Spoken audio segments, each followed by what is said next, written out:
This is the Action Movie Guys podcast, bringing you action movie reviews from across the decades, plus box office numbers and insight like never before. And now, your hosts of the Action Movie Guys podcast, Alex and Nate.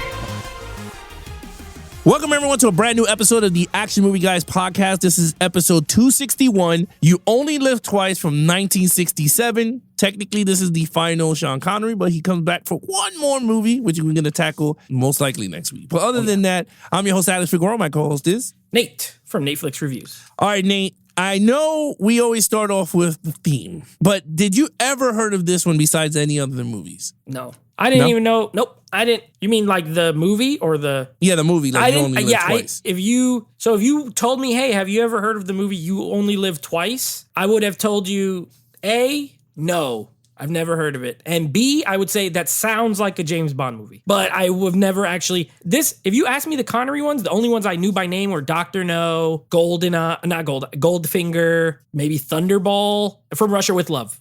These last two, Diamonds Are Forever, this is the only one I've never heard of, honestly.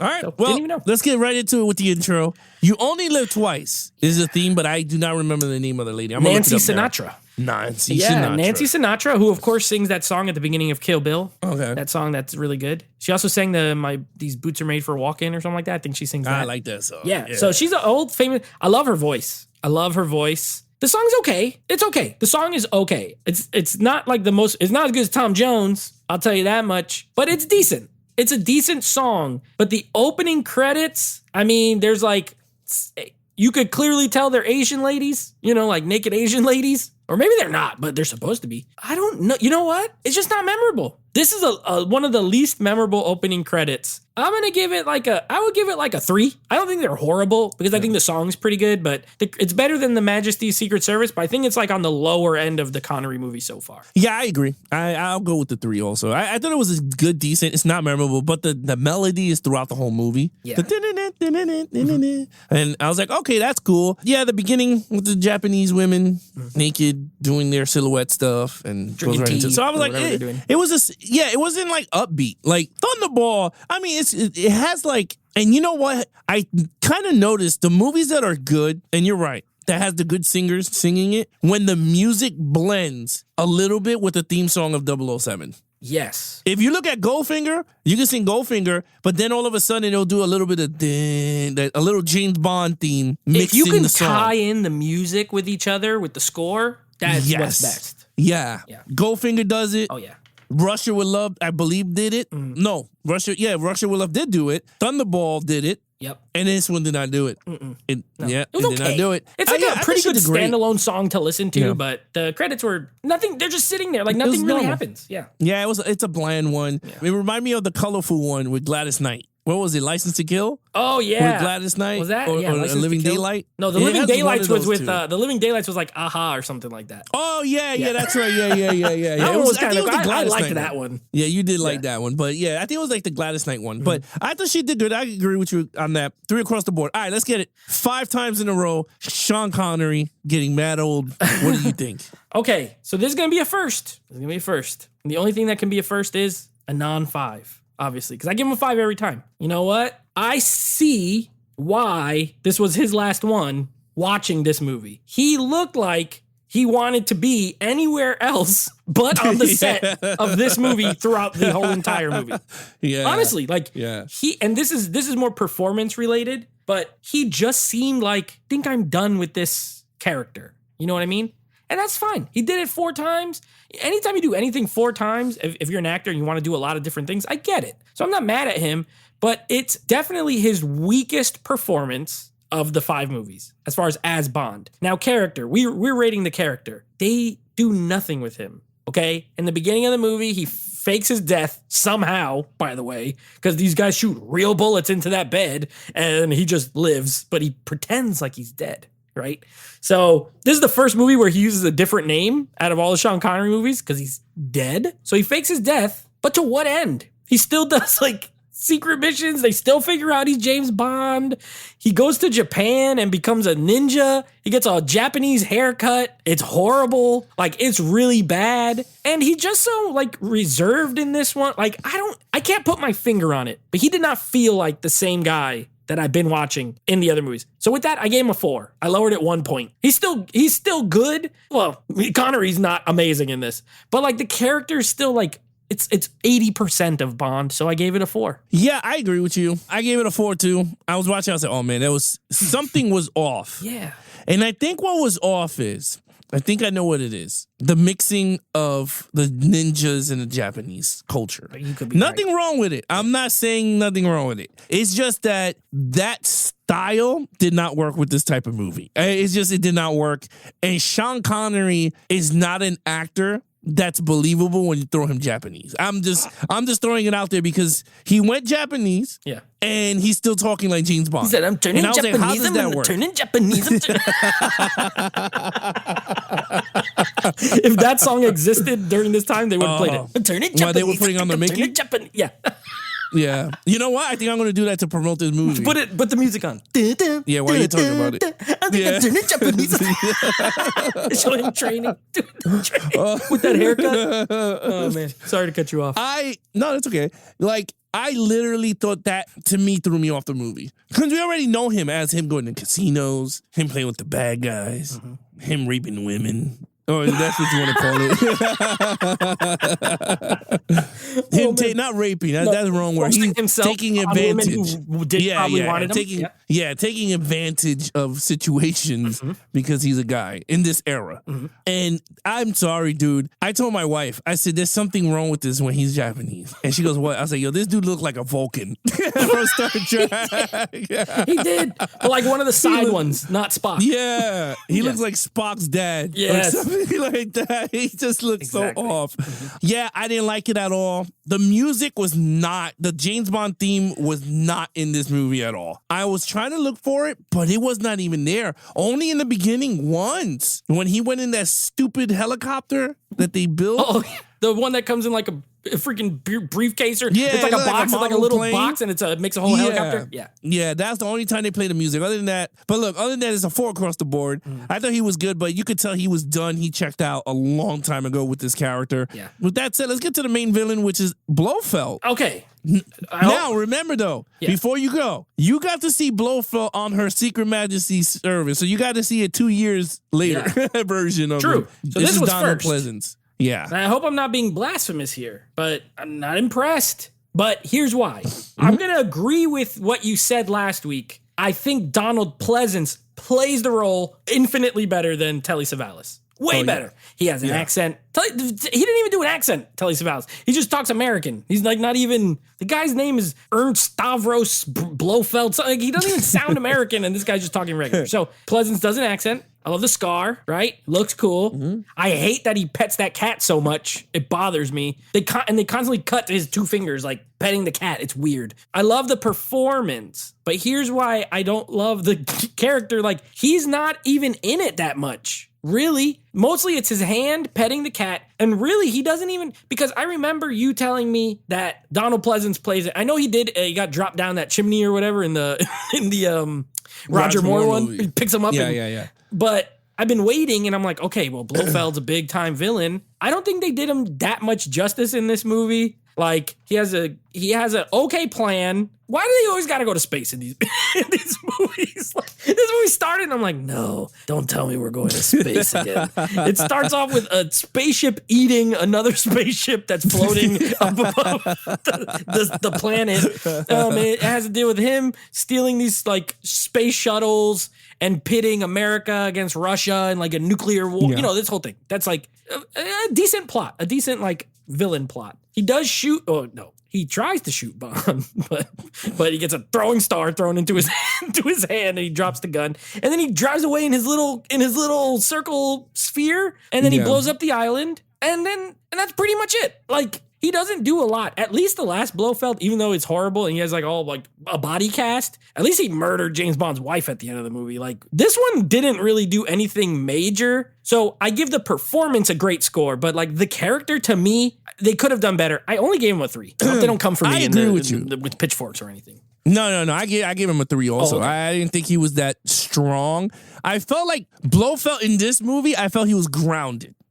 I felt like he was more, they gave him more serious, because we got to see him later down the road where he was more clowning and doing all that. And he didn't look as diabolical than what he did now in this movie. Yeah. He looked more menacing and more diabolical in this one. And you couldn't even mess with him because he was like, yeah, you could go. And then he hit the button and the thing opened and a piranha's ate her, which I was like, damn, that was kind of messed up. Yeah. But I don't know. I felt like Donald Pleasance was right. I just think this was the wrong script for that Blofeld. Agree. I think he needed to be in the last movie that we watched, the one that they stole was the 2 nuclear warheads, and he had to fight him underwater. Ransom. Yeah, if you get rid of the whole water scene and just do the whole nuclear, stealing, I think Donald Pleasance would have knocked him more out. If Blofeld was that guy, it would have been a better villain because he's more memorable. Yeah, I agree. Donald Pleasance was good though. I liked him though, and I liked when he got Bond. He was like, "Bring him to me." Yeah, and they brought him in, and he took it off. He goes, "Who brings an oxygen tank into the ship?"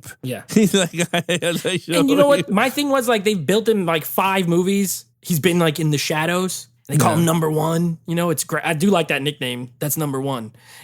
But then like it was underwhelming when you finally see him. He's like, oh, okay. Well, there he is, I guess. And I agree. I agree with you 100%. I liked him. I mean, I like the whole Blofeld character as a whole. And now that you've seen almost all the movies with Blofeld, right? Now you could understand why I hated him in the new modern versions. Yeah. No, but you could understand why I didn't like him, because I felt like he did play that big character, but then they made him his stepbrother. That's the thing. And it was just like, what? I think Waltz played him very well. That plot element of them being stepbrothers is horrible. Yeah. Now that I've seen and then they killed him in No Time to Die, which was even dumber. Yeah. It was just like, what? Like, he's still captured? Like, no one tried to escape? Like, it just didn't make sense to me. Yeah. Like, Spectre was this big organization in the modern movie, and no one tried to get this guy out of prison. So that, for me, always, like, I hated when they introduced that character, because I was just like, you should have just named him any other dude. Yeah. Because literally you just killed Blofeld on the newer modern version of the film. But I mean, it is what it is. I mean, they wrote it, not me. But yeah, I agree. 3 across the board. Action scenes. Okay. All right. Well, on the plus side, no freaking underwater fights, which is automatic from the last one. I feel like I went on a rant in that review. I want to say I don't fully hate underwater action. As a matter of fact, in the future, we're going to be like a water action movie month. I don't mind water. I don't like punching underwater. Does that make sense? I don't like fist fights underwater because they don't make any sense. And that's what that movie was, a bunch of like punches and flips, and I don't like that. But like ships or whatever, that's okay. Or superpowers. All that to say, there ain't no water fights in this one, so that's a plus. There is water though, but it's full of piranhas, so that was cool. Yeah, this movie got some really goofy action scenes. Really goofy. That helicopter part you were talking about, I mean, borderline comedy. You're telling me that he said, bring me Lil Tina or whatever her name was. I don't even remember. Little something. Lilith. Yeah, Lilith? Sure. Yeah. And Q brings it. Q brings it. And it's this thing, and he's like, and it turns out it's a little helicopter. I was like, okay, it looks weak. Like, you will die if you go fly. So what does he do? He goes up, he's flying it around, and like the way they filmed it was okay. Like, but then when they show him, it's a green screen. So we've already discussed this. We've already discussed the green screen. When he's flying his helicopter, and Bond's like doing these faces, and it's a green screen. Now the wide shots are pretty good of the little helicopter flying around. Okay, but then there's like a big action scene with real helicopters. It's like, no, that thing would just get a real one will come near it and blow it away just with its propeller wind or whatever. You know what I mean? So it's kind of silly. And then most of the action is ninjas. Now, we have reviewed some martial arts movies here. Some. We got more coming. Nothing in this resembles good martial arts action. Okay? And 5 of these Bond movies, he's been karate chopping people the whole time. So he already kind of did, like karate. But now he's trained as a ninja. In a couple of days, have you in a couple of days. 4 days. 4 days. He gets 4 days of ninja training. He turns Japanese. I can't make this up. He shows up and has regular hair, and in 4 days of ninja training, he's Japanese. I don't ask me how this happened, but it does. And then after that, like, I think the last scene, it's moderately fun when all the guys are coming through, like when all the ninjas show up and they're like fighting with swords, and then these guys got guns. Like, it was entertaining. But this one has not a lot of action in it, and that helicopter scene is bad. And the finale's fun, so I only could give it a 3. I don't think this is like, from watching it, this is like lower tier on a lot of the categories, which is disturbing. It's a disturbing trend we're getting here. Yeah, I didn't like the action in this. I gave it a 2. I gave it a 2. That's fair. I had to get, I'm going to be honest, the green screen has been killing me, bro. and then it's not like, again, they've been utilizing the green screen really bad. Yeah. There was one shot where it was just his head. And he was like, Exactly. Remember that? Yeah. It was like him with the helmet, and he's just like looking all wonky. And I was like, what? I was like, nah, dude. I was like, I can't. The action is not memorable at all. Bond doesn't do that much stuff. I thought with them killing him, which I thought the opening number, I thought was the best part of the movie. I'm going to be really, it felt. When he's with the girl? With the Asian girl? And then he goes in the bed? Making out with her, and then all of a sudden she tricks him and he gets shot up, which I already thought, I think that was all set up. But anyway, I felt like that was really cool because I didn't see it coming. And I saw this a long time ago. I just don't remember it as much. So I was like, oh shit, they killed this dude? And I was like, no, they didn't. But I thought it worked well. I said, you know what? That's actually pretty cool. But then the movie just goes downhill in terms of action. Yeah. There was no action. You think it's going to be tons of ninja fighting? There ain't none. The guy poisons his wife or his girlfriend with the string of water in her mouth. Oh, my God. I hated that. And he shot twice. And I was just like, what is this? I thought it was like a hair with like some goo on it. I'm like, what is happening? Which I thought it was, I'm not going to lie, I think it was creative. If that's the way they used to do it in the ninja ways, you poison someone, you can't tell someone was in there if you poison them with a string. And I was like, okay, cool. I'm just saying it sounds so stupid. You got poisoned with a string of dripping water. The only fights you get in this is the final act, Bond going into the safe, and he's fighting the big sumo guy. Oh, yeah. I thought it was mad hilarious. Yeah. And that's it. Yep. That's it, dude. There is nothing. Oh, and then the airplane in the finale. Fight scene. Yeah, the finale. And the finale.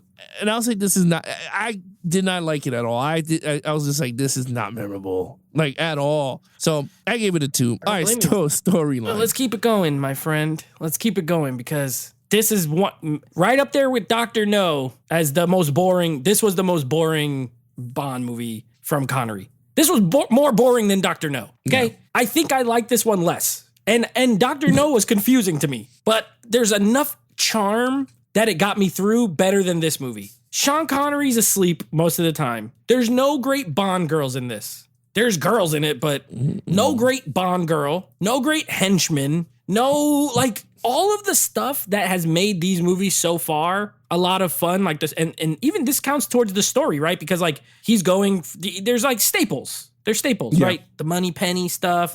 She's on a freaking submarine ship on this one, and she's dressed like a Navy commander, and I'm like, what? There's just a lot of stuff that like it didn't work for me. And then when you get to these, what is the storyline here? James Bond fakes his own death. Then he gets put on a mission using a fake name this time to infiltrate this corporate. They find out this corporation, this Japanese corporation, and they're fronting like, something. And then Blofeld is collecting these rockets from space to make America and Russia fight each other. And that's pretty much it. But it takes and then he goes to Japan and gets a fake wife, but he really falls in love with her. But even though she's just a fake wife, she never wears pants. It's very weird. Even the whole last finale, she's just wearing a shirt and like a bikini bottom. I'm like, get this lady some pants. This is dangerous.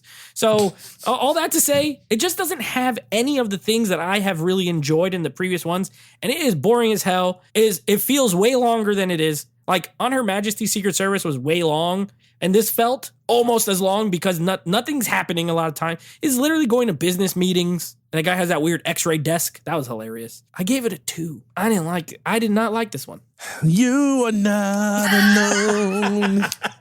I am here with you. No Michael Jackson. No Michael Jackson right there. I think I just throw it in there. Because, dude, I gave that thing a whopping 2 also.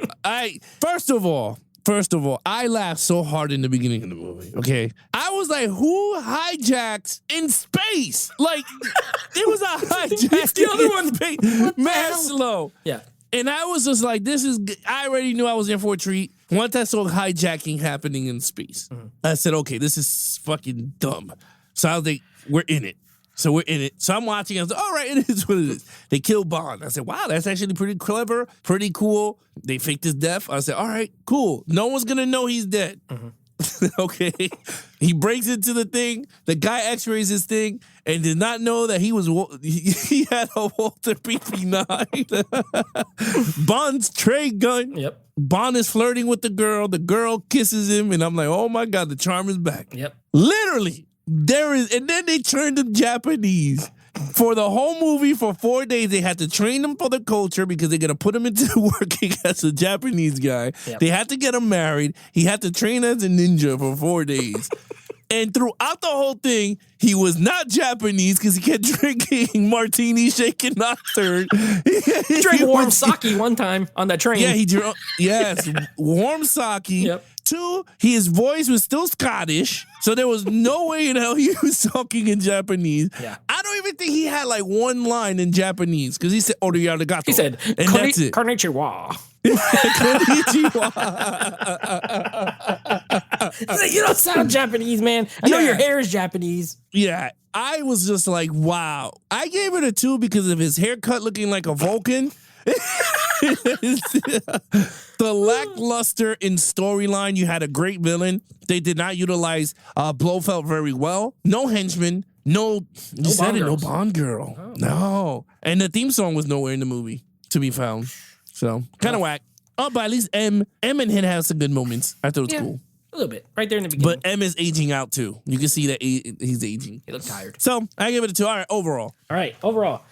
My favorite part of this movie, my absolute favorite part of this movie is when he's on the plane with that lady and he thinks that they're going, she's going to help him escape and she's going to jumps out the plane, but she traps him by just putting a little wooden board that somehow, okay, this plane is small and the walls of the plane are like this big, but yet this 3-foot board somehow fit in the side of this plane. And they trap him by essentially putting him under a table, a little table that he very easily escapes from.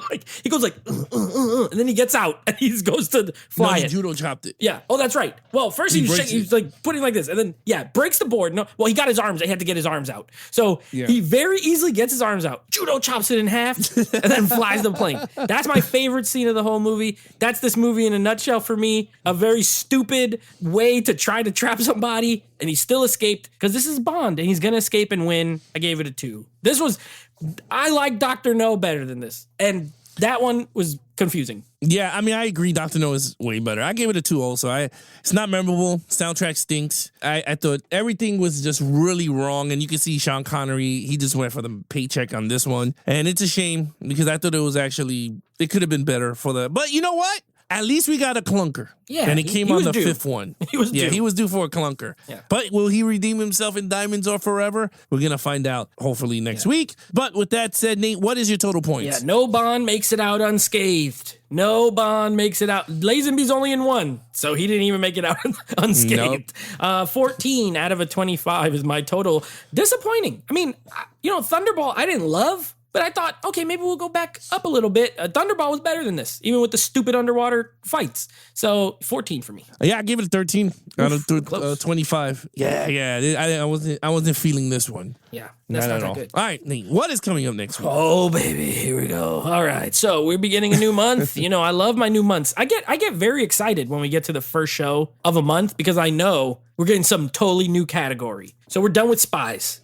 No more spies. They're done. Done. We're getting into some universal monsters in action form. So the first movie that we're going to be doing is a little film called Van Helsing. So that'll be our next episode. And then, of course, next week we're wrapping up Connery. So I get excited when we come to the end of a franchise because it means a new one's coming. We got one more. Diamonds Are Forever. So our next 2 episodes, Van Helsing for Monster Month, and then Diamonds Are Forever to wrap up Connery. All right, guys, there you have it. You guys want to follow us on our social media accounts, please follow Nate over on Instagram at NateFlixReviews. Check out the podcast with him and his friends called Nate Flix Movie Reviews. Anything action movie, guys, now you can head over to our official website at www.geeksandflix.com, where everything is there for you guys for videos, whether it's unboxings, Nate's movie reviews of 2023, him going out to the theater reviews, his boutique label reviews. I'm going to put them there also. And of course, every episode of the Action Movie Guys podcast, every 260 episodes are up on the website. So yeah, again, www.geeksandflix.com, or follow us on Instagram at Action Movie Guys Podcast. Other than that, I'm your host, Alex Figueroa, and he is Nate from Nate Flix Reviews. Be awesome to each other and geek out.